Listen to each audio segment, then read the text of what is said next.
Hello everyone, I'm Ivan Ironman Stewart. Driving 1,000 miles through rugged terrain is no easy task, but installing a Magnaflow exhaust system is. This video will help guide you through the relatively simple installation process. Most people can install one in under an hour. This video will help you decide if it's a job you really want to tackle. If you choose not to install it yourself, Magnaflow has a list of more than 7,000 dealers on their website, and there's probably one just a few minutes away from where you live. Before you get started, there's a few things you need to know.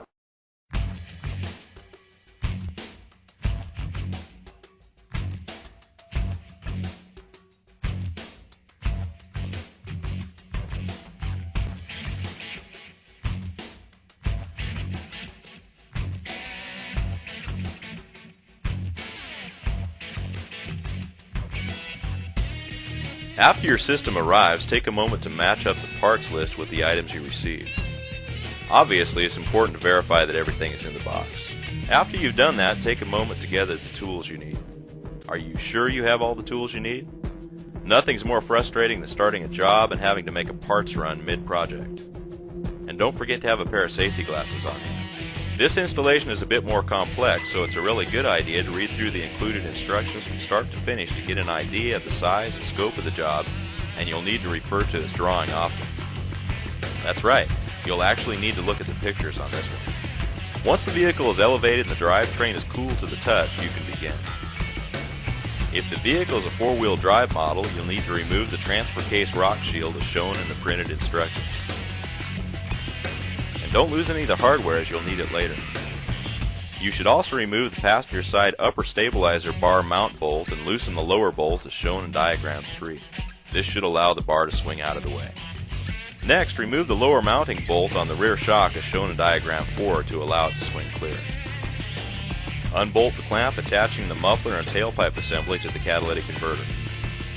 Disengage the welded hangers from the rubber insulators and remove the muffler and tailpipe assembly.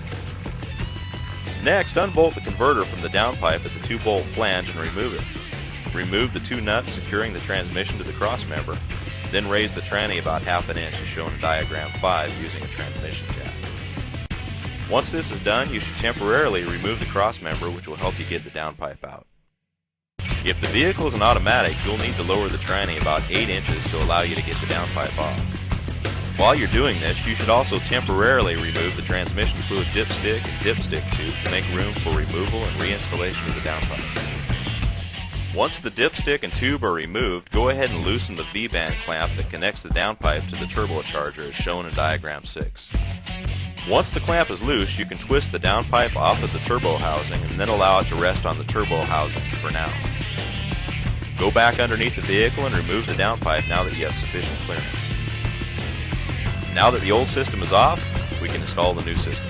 Start under the vehicle by fitting the new downpipe into position. It's tight under here, so it'll take some finessing to get the new piece into place. Now is a good time to reinstall the transmission dipstick and tube, the cross member, the transfer case shield, and the stabilizer bar. After the pipe is in place, attach it to the turbo housing by reusing the OEM V-band clamp. Fasten the clamp, but don't torque it down yet. Working rearward, install the downpipe extension using the supplied 3.5-inch band clamp and fit the welded hanger into the OEM rubber insulator. Leave all clamps snug but not torqued down until final adjustment time.